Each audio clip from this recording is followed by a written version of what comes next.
대한민국 대통령이 독도에 다녀왔다. 우와, 독도는 우리 땅인데 왜 다른 나라에서 난리요? 어쨌든 잘했다. 헐, 근데 여야 반응 엇갈린다. 외교통상 통일위원 윤상현 의원이 대통령의 영토 보존 의무 당연하다를 외쳤다. 그는 누구인가? 미국에서 박사 받아온 엘리트 출신의 국회의원으로 외교 안보통, 대북통, 정보통으로 손꼽히는 새누리당 의원이다. 최근 대북 수혜 지원을 촉구하고 법안 발의에 힘썼는 등 활발한 의정 활동을 하는 이 남자는 또둥 박근혜 선거 캠프 공보단장이다. 완전 친박! 모 라디오 인터뷰에서 아내와 박 후보가 물에 빠지면 누굴 구하겠느냐는 질문에 아내는 수영을 잘하니 박근혜를 구하겠다 라고 한 충성스런 이 남자, 미스터 띵띵 윤상현 국회의원 만나보자. 외교통상에서 활약이 대단합니다. 예. 전문가죠.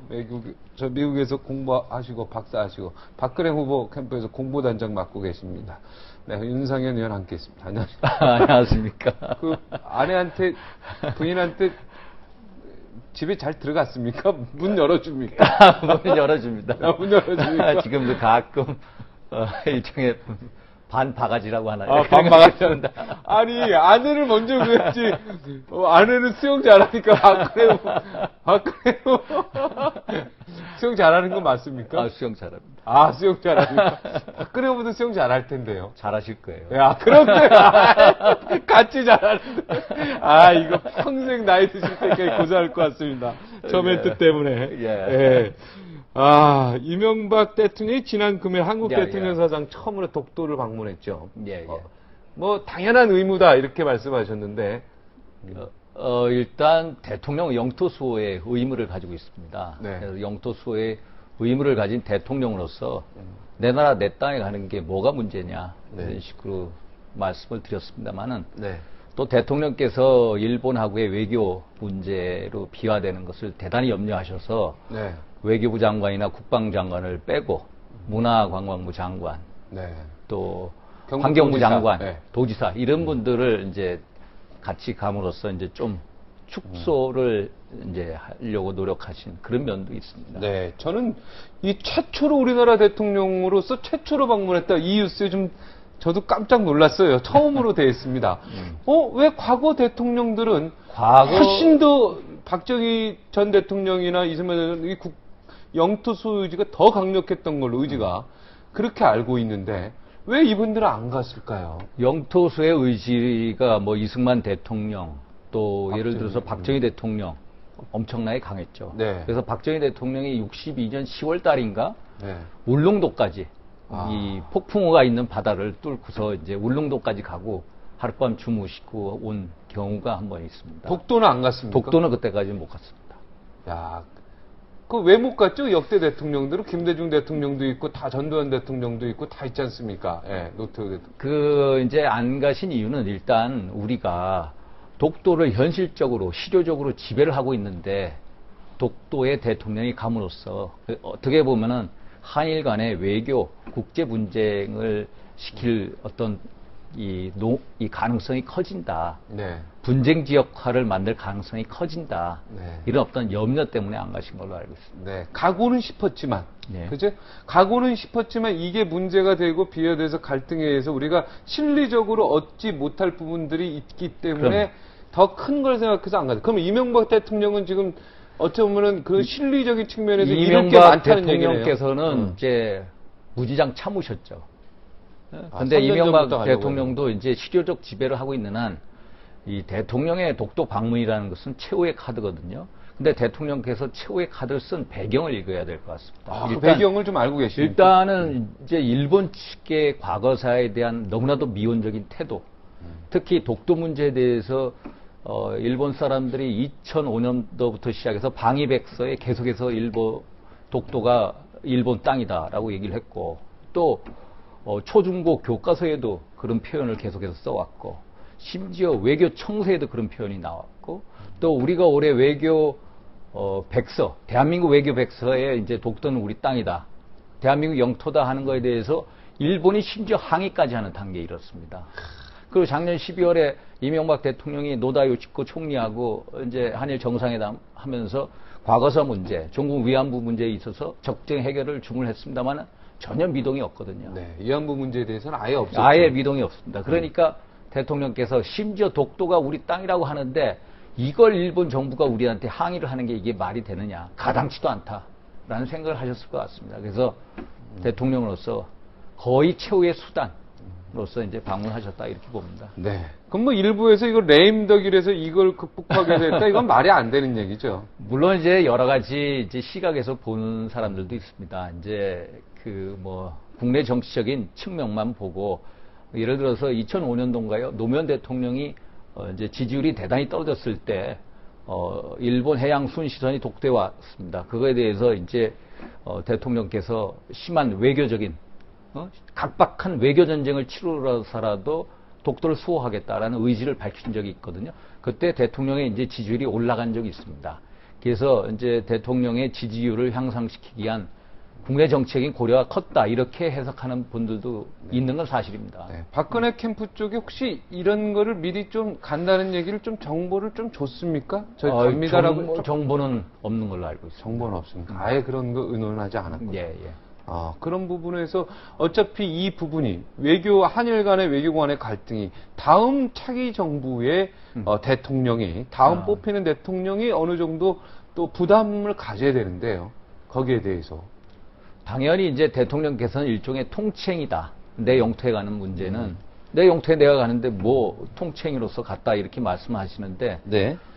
저희 쪽이 미리 안 것은 없고요. 그렇지만은 이제 다음 정권을 누가 담당하든지 간에 다음 정권 담당자에게 어느 정도 부담이 가는 건 사실입니다. 네.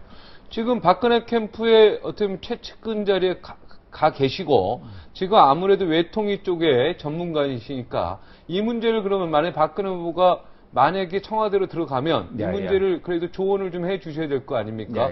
이거는 차기 정부는 어떻게 이걸 해결해야 된다고 만약에 생각하십니까? 박근혜 대표가 대통령이 되셔서 이 문제를 풀겠다 하시면은 결국에는 한일 간의 이제 과거사에 대해서 올바른 반성, 그리고 그거에 바탕을 둔 신뢰를 구축하는 외교가 필요하다 이런 생각을 해봅니다만은 이 문제가 그다지 차기 정부로까지 옮아가느냐 하는 문제에 있어서는 저는 이제 조금 부정적인 생각을 가지고 있습니다. 아직 시간이 5개월 있어서. 네. 물론 현 이명박 정부 내에서는 한일 간의 관계가 급냉한 것은 사실입니다만은 한일 간의 관계가 단지 독도 문제만 있는 게 아니라 북핵 문제도 있고 또 한일 간의 FTA 문제도 있고 여러 가지 현안이 있기 때문에 우리가 현 정부나 차기 정부나 독도 문제하고 다른 기타 현안과 분리를 대응을 하고 또 그런 가운데 독도를 국제 분쟁 지역화하려는 일본의 꼼수에 놀아나지 않는 외교적인 지혜를 발휘한다면은 결국은 우리가 독도 문제에 있어서 우리가 원하는 대로 될 것이다라는 생각을 가지고 있습니다. 왜 그러냐? 무엇보다도 우리가 독도를 실효적으로 지배하고 있기 때문입니다. 지금 아시다시피 일본이 저희하고는 독도 문제로 갈등을 빚고 있죠. 또 중국하고는 센카쿠스 대하고 있다오 문제를 가지고 하고 있고 또 러시아하고는 북방 영토 문제를 하고 있습니다. 근데 북방 영토는 러시아가 실효적인 지배를 하고 있거든요. 실효적 지배를 하고 있는데 러시아에 대해서 드미트리 메드베프의 지금은 총리입니다만은 대통령 때도 방문하고 2010년대 때 방문했습니다. 총리 때도 방문했습니다. 그런데 그 당시에도 이제 일본이 강경한 반응을 하고 러시아에 있는 일본 대사를 본국에 소환을 하고 이랬지만은 결국 러시아가 실효적 지배를 하고 있으니까 더 이상 나가지 못합니다. 그래서 우리가 실효적 지배를 하고 있는 한 일본의 어떤 대응에 있어서는 한계가 있다. 그러니까 이명박 대통령이 이번에 잘했는지 안 했는지는 조금 시간이 지나면 알겠군요. 일본이 어떤 대응? 일본이 결국에는 꼬리를 내릴 것이다. 네, 꼬리를 내릴 것이다. 예. 자, 박 전 대통령이 1962년입니까? 65년입니까? 독도 문제를 해결하기 위해서 독도 폭파시켜서라도 해결하고 싶다. 뭐 이런 이야기를 뭐 과거에도 김종필 총리도 전화했다는 얘기를 들었었고 뭐 이런 기사에서 이렇게 했는데 그 진상 다 많은 사람들이 했었죠. 독도의 폭파설에 대해서는 이제 JP도 하셨고 또 이새끼 이제 일본 외무성 아주국장. 이름이 이새끼입니까? 이새끼, 아주 이새끼. 아. 그래서 외우겠습니다. 이새끼 아주국장. 깜짝 놀랐습니다. 욕하는 줄 이제 알고. 한일 간에 이제 소위 말해서 외교 정상화 협상 과정 중에 이런 얘기도 나왔습니다만은 네. 박정희 대통령은 당시 독도 문제에 대해서 강력한 수호 의지를 피력하신 바 있습니다. 일단 국가재건 최고위의 의장으로서 1962년 10월 달에 이제 그 울릉도를 방문하시지 않았습니까? 울릉도를 방문하시고 또 거기에 있는 경찰서장을 만나고 그런 사람들한테 독도는 대한민국 영토다. 네. 경비에 만전을 기하라. 네. 이런 식으로 말씀하시고 오셨고 특히 이 독도 문제 때문에 당시에도 1962년부터 박 대통령 시절이죠. 계속해서 ICJ 국제사법재판소에 독도 문제를 넘기자. 네. 재판을 받자. 이렇게 했을 때 박 대통령이 무슨 소리냐. 내 땅인데 왜 우리가 국제사법재판소에 같이 독도 문제를 제소를 당하냐. 절대로 안 된다라고 말씀하셨고 또 심지어 한일 간의 외교 정상화 과정 속에서도 독도 문제 해결 없이는 절대로 한일 간의 외교 정상화가 없다라고 했는데도 독도 문제는 일단 제껴놓고 한일 간의 외교 정상화를 이뤄내신 분이 박정희 대통령인데 당시 미국이 한일 간의 독도 문제가 워낙 심각하게 흘러가니까 계속해서 딘 러스크 국무장관이 무슨 말씀을 했냐면은 아니 한일 간에 공동으로 등대를 만들어서 소유하면 될 거 아니냐 이런 식으로 얘기를 하신 거라. 그러니까 65년도 제 생각에 65년도인데 박 대통령이 존슨 미국 대통령하고 소위 말해서 이제 정상회담을 하러 가셨어요. 네. 정상회담이 끝나고 잠깐 국무장관이 보자고 그러는 거라. 그러니까 대통령이 딱 보니까 또 독도 문제 얘기할 것 같아. 그랬더니 독도 문제 대단히 화나게 하는 문제인데 당신네들이 계속해서 그렇게 나오니까 공동 소유하자, 등대 만들자 이런 식으로 하니까 아예 독도 폭파시켜버리겠다. 뭐 이런 식으로 소위 말해 미국에다가 크게 큰 소리 침으로써 너희 가만히 있어라. 일종의 엄포를 놓으신 거예요. 미국은 너희는 가만히 있어라. 가만히 있어라. 이 문제는 우리가 알아서 우리 영토니까 내가 알아서 한다. 네.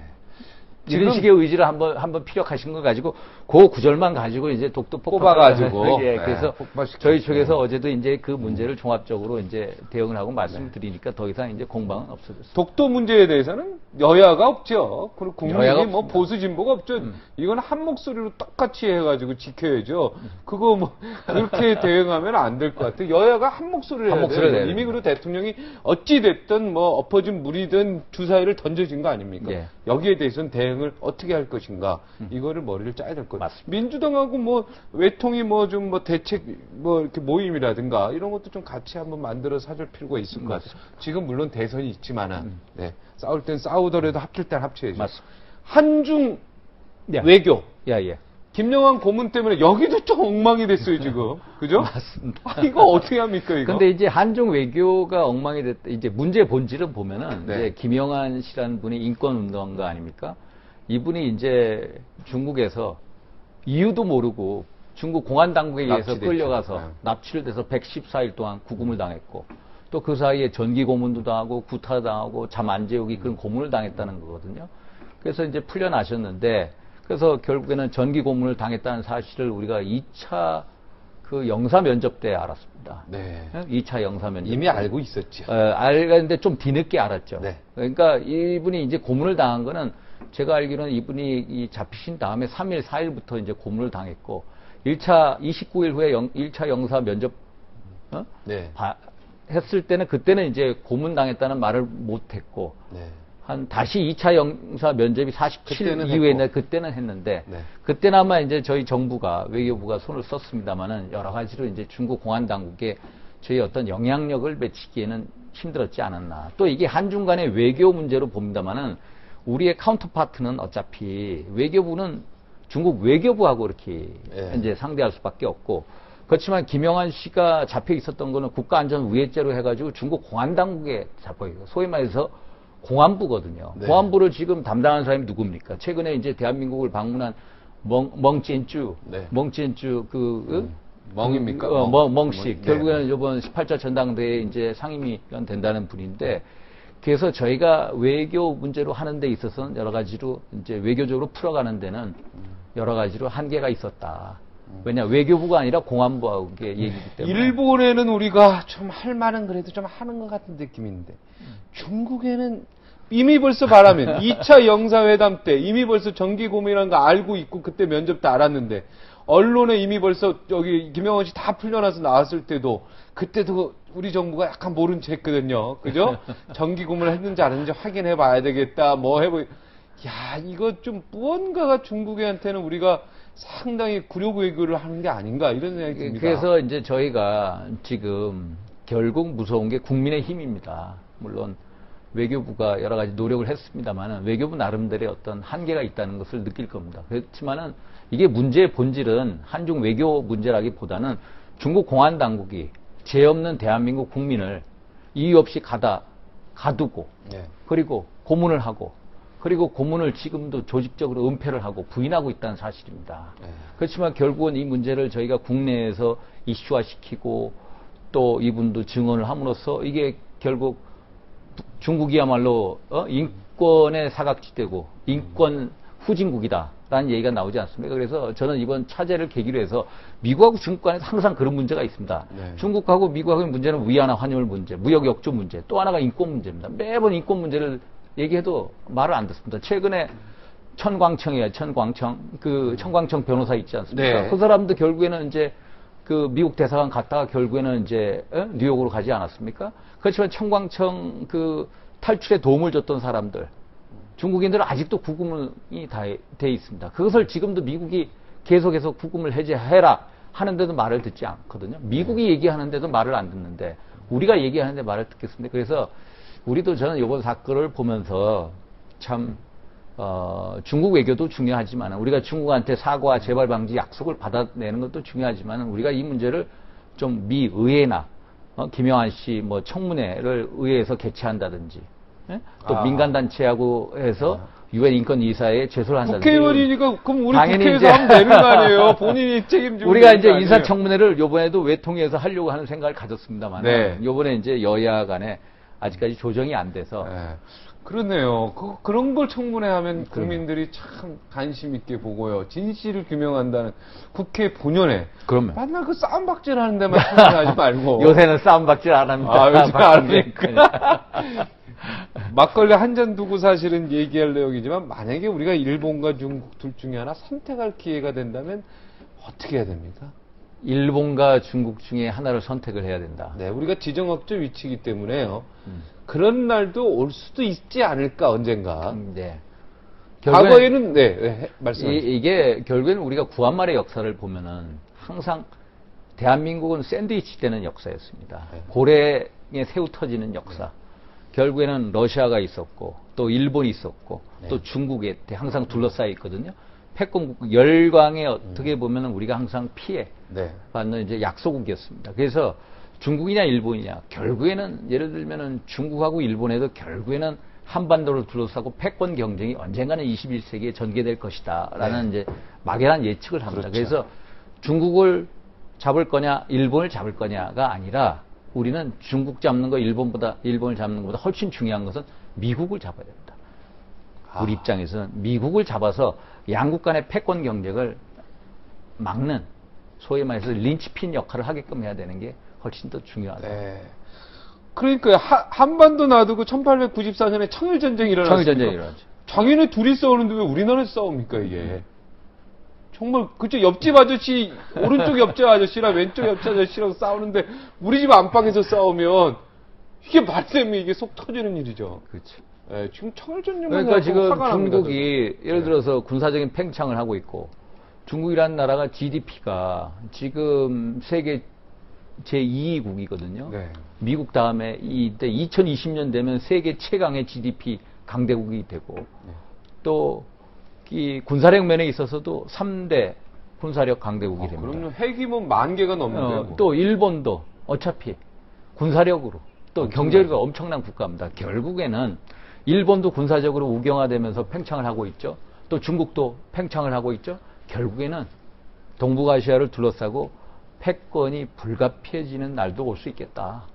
그래서 누구를 선택하는 게 아니라 어떤 소위 말해서 등거리 외교를 하면서 우리는 보다 중요한 미국하고의 어떤 관계를 미국하고의 연대를 통해서 두 나라를 견제해야 되지 않나 이런 생각을 합니다. 우리도 좀 자주 국방의 힘을 좀 미사일도 좀 좋은 거 좀 갖고 있고요. 참 좋은데. 그죠? 아, 자, 그런 것도 못 갖고 있으니까. 참. 자, 이제 그 외교통상위원회 윤상현에서 네. 이제 공보단장으로 이제 공보단장 옮깁니다. 아니에요. 이제 어려운 공보단장으로. 어려운 문제입니다. 자, 공천원금. 네. 공천원금 셌어요. 네. 이걸로 지금 뭐 박근혜 후보 물러나야 된다 이런 얘기까지 막 나올 때 어땠습니까? 공보단장 입장에서. 책임져야 된다, 막 이런 얘기. 일단은 이제 그 공천 헌금이라는 게 박근혜 후보 입장에서는 결코 생각할 수 없는 문제입니다. 박근혜 대표가 세신 주장을 했죠. 엄정하고 깨끗한 공천을 말씀하신 분 아닙니까? 또 우리가 국민 눈높이에 새로운 모습을 보여야 된다고 말씀하지 않았습니까? 그런데 공천에 있어서 뒷돈이 왔다 갔다라는 그 사실 자체만으로도 정말로 국민분들께 얽게 있어도 말씀을 못 드릴 정도로 이제 죄송스럽다는 정말 말씀을 드리고 싶고요. 그래서 아마 우리 비대위원장도 전혀 생각을 못했을 겁니다. 그래서 일단 국민분들께 죄송스럽다라는 말씀을 하셨는데, 네. 참, 오늘 뭐 조기문 씨 영장 실질 심사 어떻게 됐습니까? 오늘 한다고 그랬는데 아직까지 결론이 안 낸 것 같아요. 네, 지금 저는 아직 결론이 아직 안 난 것 같은데 네. 조기문 씨 영장 실질 심사를 통해서 아마 구속이 되고 또 검찰이 조기문 씨를 계속해서 이제 수사를 하다 보면은 결국 결말이 나지 않을까. 현기현 전 의원이 만약에 돈을 받았다면 3억을 그러면은 이제 이야기 자체가요 조금 달라지거든요. 박근혜 그 당시 비대위원장이 그러면 아무래도 다시 책임론이 다시 불거질 텐데요. 어떻습니까? 후보를 그만둔다는 건 좀 상상할 수 없는 일이죠. 그거는 말이 안 상상할 되는 수 없는 거고요. 일이고.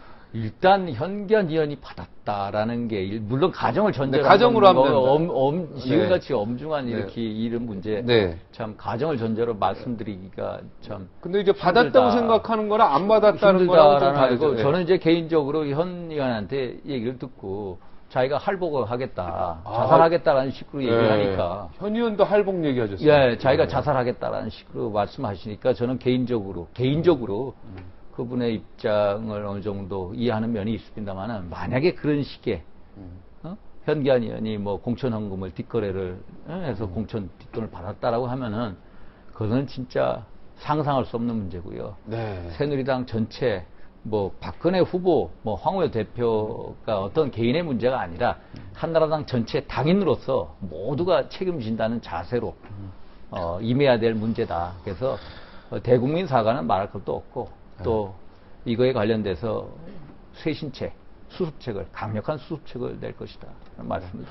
그런데 지금까지 이렇게 검찰이나 예, 예. 정치인들 뇌물 사건 수사하는 거 보면 검은 돈 받았다고 하는 사람 하나도 없는데 예. 나중엔 다 또 구속되고 받았다고 하는 그게 또 어떤 현실이니까 잘 감안해야 되고 현기현 전 의원을 공천위원으로 신청한 사람이 혹시 누군지는 아십니까? 그거는 모릅니다. 그건 모릅니까? 아무래도 그 공천위원들은 박근혜 비대위원장의 의중이 좀 담겨 있다고 다들 얘기하는 거 아니겠습니까? 공천위원은 이제 비대위에서 네. 결국에는 공천위원회를 이제 의원들을 심사를 하니까 네. 전체 이제 공천위원들이 오면은 네. 공천위원회를 구성을 할 때 네. 어떠한 사람들이 들어오면은 비대위원회에 올라갑니다. 그러면 네. 비대위원장뿐만 아니라 비대위원들 거기서 전체가 결정하는 거기서 거죠? 논의하죠. 네.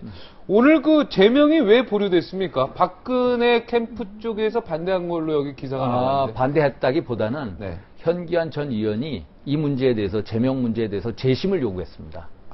재심을 요구하면 당 윤리위원회에서 다시 한번 이걸 논의를 해야 됩니다. 절차 문제고. 절차 문제가 네. 있습니다. 네. 그러면 이 절차만 거치면은 다시 절차를 제명을- 거치고 이제 다시 하겠죠. 네.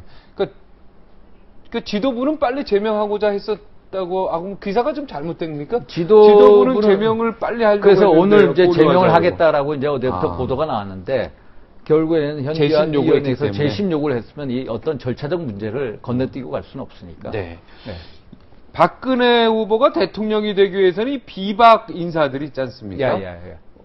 지금 누굽니까? 선대위원장 하시는 홍사덕 위원장도 네. 김문수 지사는 덧셈 해야 된다. 맞습니다. 네, 함께 해야 된다. 이런 얘기인데요. 저도 적극적으로 공감합니다. 적극 공감하는 게 우리는 덧셈의 정치를 해야지 뺄셈의 정치를 해서는 안 됩니다. 네. 김문수 지사가 최근에 여러 가지 좀 네거티브적인 선거운동, 경선운동을 좀 강하게 하고 있습니다만은 그래도 결국은 다 같이 한 배로 타고 가야 할 이제 동지로 우리가 규정하고. 근데 이렇게 김문수 의원만 딱 이렇게 실명으로 거론해서 덧셈해야 그러면 아니 예를 들어 임태희 후보도 있고 김문수 지사뿐만 아니라 임태희 후보, 안상수 후보, 김태호 후보 다 같이 이재호 후보는 왜 뺍니까? 이재호 후보도 네. 마찬가지고 또 정몽준 정몽준 후보 전 대표님도 마찬가지고 다 같이 가야 됩니다. 그렇죠. 그럼요. 그 과정에서 노력을 좀 하고 있습니까? 진정성 있는 노력을? 개개 의원별로 저희 캠프 내에서도 하고 있습니다. 담당이 다 하고 있습니까? 있고요. 담당은 뭐 구체적인 담당은 없고 네. 저도 그런 노력을 하고 있습니다. 네. 그걸 좀 이렇게 일사불란하게 해야 될 거 아닙니까? 이렇게 뭐 말 한마디 홍사덕 선대위원장처럼 한마디 툭 덧셈 이렇게 해야 그리고 막 그냥 알아서 하고 있습니다. 이런 거보다는 언론에 우리가 정말 조직적으로 아니면은 정말 일사불란하게 비박 끌어안게 나섰다. 결국 이제 저희 우리 박근혜 후보의 이제 말씀하시는 거, 특히 연설회, 합동 연설회에서 말씀하시는 대목을 자세히 읽어 보시면은 우리는 결국에는 다 같이 가야 할 동지다, 친구다라는 말씀을 계속해서 이제 하고 계시고 있고, 또 경선이 끝난 다음에 본격적으로 후보께서 나설 겁니다. 당연히 그건 나서야지. 요 경선까지는 이제 같이 이제 경쟁 구도니까. 경쟁 구도고. 지금 전략이 세워졌군요. 경선이 끝나면 적극적으로 박근혜 후보가 나서서 비박 끌어안게. 네. 그럼 이분들한테 이제 나중에 정권이 되면 다 이제 자리도 주시고 뭐 이래 다 그래야 되겠네요. 그러니까 비박 뭐 친박 이게 아니라 비박이냐 정박이냐 이게 아니라 어떻게 보면 이제 주류 비주류인데 결국에는 저희가 정권을 창출하는 이 어떤 노력이나 목적이 왜 하려고 합니까? 결국에는 우리 새누리당이 정권을 창출함으로써 대한민국을 살리겠다. 적어도 대한민국의 정통성, 또 대한민국의 시장 경제를 반드시 지켜내겠다는 확고한 신념을 가지고 있습니다. 그래서 그 확고한 신념에는 김문수 후보나 김태호 지사나 안상수 후보나 이재호 대표나 또 뭐 정몽준 전 대표나 마찬가지 생각을 가지고 있습니다. 그래서 그런 어떤 새누리당의 승리가 대한민국의 어떤 승리다라는 생각을 가지고 임하고 있기 때문에 우리가 경선이 끝난 다음에는 전부 다 하나의 이 큰 도가니에 넣어서 우리가 다 같이 갈 겁니다. 네. 그럼 비박 세력에 대한 자리도 챙겨주실 겁니까? 당연히 뭐 무슨 자리가 될지 모르지만 무슨 자리 챙겨줄 겁니까? 당연히 선대에 들어가서 다 역할을 하셔야죠. 네. 그러니까 대통령 된 다음에도 만약에 대통령 되시면 공천이나 뭐 이런 거에서도 뭐 이렇게 뭐랄까 불리함 뭐 이런 거 그런 거 없죠. 이런 거 없죠. 야, 그런 게 약속하셨어요? 제가 뭐 공천권자는 아니고 아니 예를 들어서 대통령이라는 것은 역사를 보고 정치하는 자리 아닙니까? 박근혜 후보도 마찬가지 생각을 하고 계십니다. 오랫동안 참 대통령이 되고자 하셨고 지난 뭐 5년 전에 아까운 서력을 겸하신 분으로서 정말로 진정 우리가 기다리던 대통령이 되겠다라는 신념을 갖고 계시니까 어떤 과거의 어떤 어떤 친소 관계나 과거의 어떤 그 정치적인 어떤 위상이라든지 이런 걸 통해서 누구는 안 돼, 누구는 돼 이런 식의 자세를 취하고 대통령을 하시지는 않을 것이다. 라는 확고한 신념을 가지고 있습니다. 만약에 이제 그런 생각, 잘못된 생각을 하면 옆에서. 그러면. 옳은 소리 그러니까 회의하실 때 박근혜 후보 앞에서 옳은 소리 하십니까? 그러면. 생각이 달라도 얘기합니까? 다 얘기합니다. 찍히는데도? 찍혀도 합니다. 그게 대표를 위한 거니까. 얘기합니까? 저는 합니다. 안고 가야 됩니다. 안고 가야죠. 진정성 있게 가야 됩니다. 이분들도 절대 불이익 주면 안 됩니다. 이렇게 맞습니다. 한다 이 말이죠. 그렇게 그러면 가지고 있죠. 저는 지금도 하고 있습니다. 그러면 소통이 지금 안 되고 있다. 이거 좀 잘못되는데. 근데 소통이 안 된다는 말은 소통 잘 되고 이렇게 소통이라는 거에 대해서 정의를 어떻게 내리신지 몰라도 저희는 이제 캠프 내에서 우리 후보님하고 소통이 잘 되고 있고 특히 최근에 새로 들어오신 이제 민현주 의원님이라든지 우리 김상민 의원 이런 젊은 분들 이제 대표 우리 후보님하고 막 격의 없이 토론합니다. 저희들하고 같이. 그런 분들은 소통이 안 된다는 걸 못 느끼실 거예요. 그래서 이 소통이라는 것도 참 이게 저희 입장에서는 좀 잘못 씌어진 이미지다. 그래서 그 후보가 그 소통이라는 것도 자꾸 소통을 못 한다 그러는데 이 우리 후보께서 대한민국 정치 발전을 위해서 참 어떤 소신을 또 예측 가능한 정치를 반드시 해내겠다는 그런 소신을 갖고 있는데 그 소신이 강하다 보니까 그 소신을 이제 불통이라는 이미지로 씌워왔는데 결국은 후보가 되신 다음에 반드시 또 소통하는 정말로 국민들이 바라는 그런 소통하는 모습을 반드시 보이실 것이다. 신념하고 소신하고 이 불통하고는 다르다. 그래서 결국에는 박근혜 후보의 진정성을 곧 알게 되실 것이다. 말씀드리겠습니다. 개도란만 나오셔야지 저랑 소통이 됩니다. 안 나오시니까. 우리 박종진 앵커님하고 너무 소통이 잘 돼서. 소통이 안 되고. 아니, 근데, 우리 박종진 앵커님 같은 분은 우리 비례대표로 모셨어야 되는데, 혹시 제의 안 왔습니까? 아, 비밀입니다. 여기서 내리겠습니다. 네, 오늘 감사합니다. 감사합니다. 예. 사람이 이기적인 동물인데 이기적인 것보다 국가가 더 이기적일 수밖에 없는 것 같습니다. 대부분의 정치인들이 선량한 국민을 핑계로 해 더 강력한 이기적인 정책을 외교적으로 세우기 때문인 것 같습니다. 독도 문제가 일본이 하여튼 골치 아픈데요. 잘 좀 해결됐으면 좋겠습니다. 여기서 마치겠습니다. 고맙습니다.